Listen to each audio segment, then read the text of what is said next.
been instrumental in contributing over $1.5 million for various service-oriented projects. And Mayapur, the place where he started, interestingly, it's like life brings you back to your roots in a very special way. So in his case, his devotional roots owe a lot to Mayapur, and now he's connected with a very, very big project which is happening at Mayapur. Tell us more about it.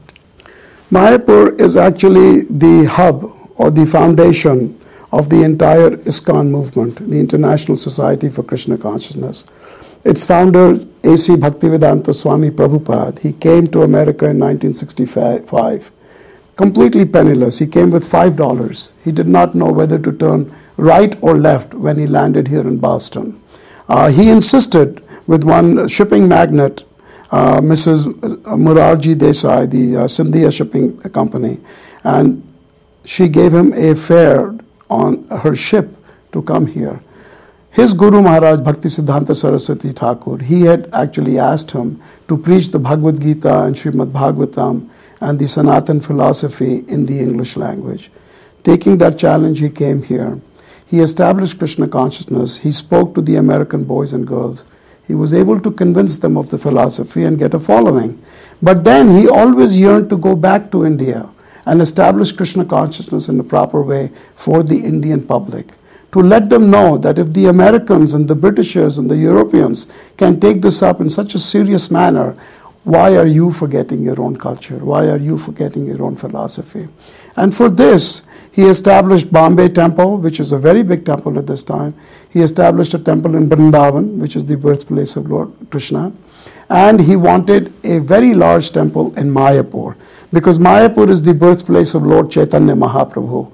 Chaitanya Mahaprabhu is the avatar of Krishna 500 years ago, and he came here to propound the philosophy of Bhagavad Gita in a very simple and a wonderful way, especially telling the people of Kali Yuga that you should do Harinam Kirtan.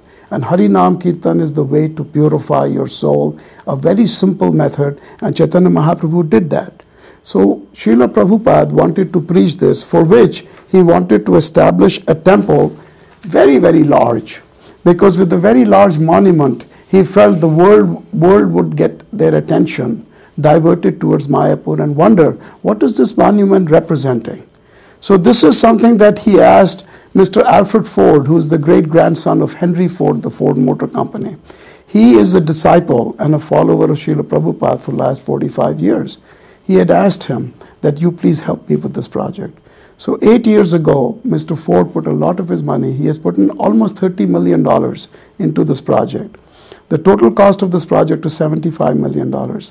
The balance $45 million we want that it should come from everybody. Everyone should participate in building this very pure, wonderful monument that will stand as a foundation, as a representation of something that is very pure, the pure bhakti philosophy. So we have actually devised a plan that 300,000 square feet is what we need. If 300,000 people participate by giving 1 square foot donation, which is only $150, then we will get that $45 million that we need, and we will build this temple. So I have taken it up upon myself to go out and give this message to the people and collect this $45 million from the devotees of Krishna, from people who want this pure philosophy preached, and people are responding. So this is the latest work that I'm doing for the last 7-8 months. I'm traveling all over the world, and we are talking about this 1 square foot idea. Wonderful, that's great, and it is very, very positive when you hear that people are responding. And we also want ourselves to be responding to the questions that are raised by our holy rivers. Talking especially about Yamuna River, and Yamuna River has attracted your attention in a way which is difficult to comprehend. You went out of your way, and for 17 nights you were sleeping on the pavement also, probably. Yes. Something like that. Share with us about the movement dedicated to purification of Yamuna. I have been associated with ISKCON Society, as you know, for the last 37 years, and because of which I have been going to Vrindavan. Vrindavan is the place where Lord Krishna performed all his childhood pastimes. And all Vaishnavas, they all go to Vrindavan. So I have also, as a young man, been going to Vrindavan. And I have been watching the condition of the Jamuna. And as you know, in Kali Yuga, religion is the topmost priority that gets neglected. It always gets neglected. And there always has to be a certain amount of people who have to awaken the populace at large and tell them that, look, this is getting neglected. If this is your dharma, then you must not neglect. Just like if you have a home, every person who is a devotee of Krishna or a Hindu, he would make a temple in his home. But if your temple room is neglected, it is not clean, the deity is not taken care of, then that is not a sign of good devotion. So when I was spending time in Vrindavan in the last 10 years, I spent especially a lot of time in Barsana, Vrindavan, associating with the resident sadhus there, learning philosophy from them. The first project I was given was by this one saint who lives in Barsana called Sri Ramesh Baba Maharaj. And he talked to me and other people about how the hills of Vrindavan were getting broken, dynamited, and used as stone chips for construction of roads, highways, and buildings. And he said, these are all very sacred mountains, and these are all our heritage. So if these mafia people, they are going to break these mountains, then we will have no heritage. So I actually became a key person, and with the entire team of Barsana, fought the mafia for 10 years.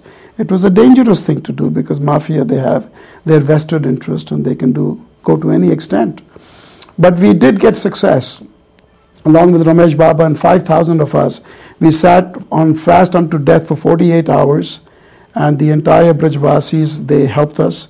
And the chief minister of Rajasthan at that time, Mr. Galot, yes, he invited me, and I was leading the entire team. So I got his telephone call, I remember, at 7 o'clock in the evening.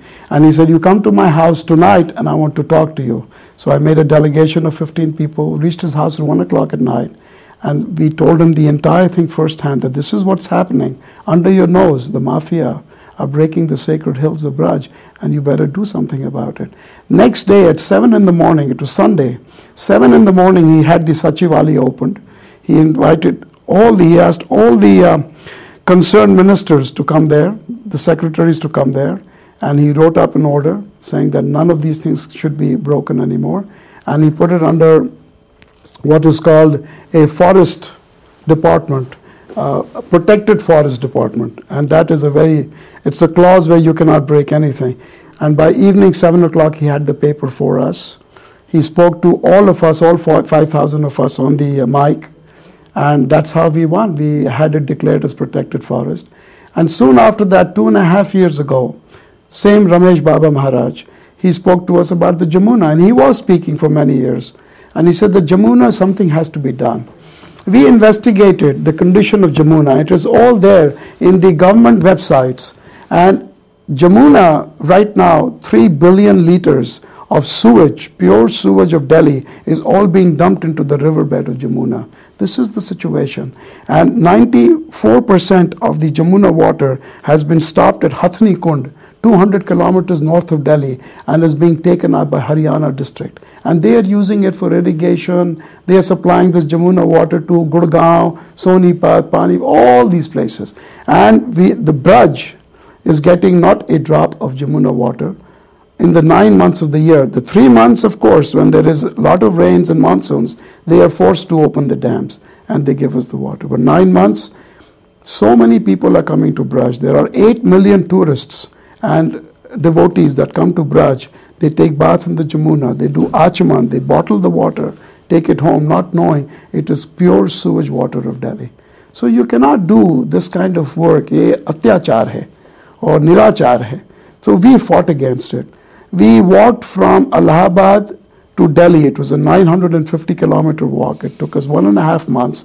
We were 2,500 people. We were farmers, devotees, sadhus, and we had a peace march. And while we were walking, the press picked up on it.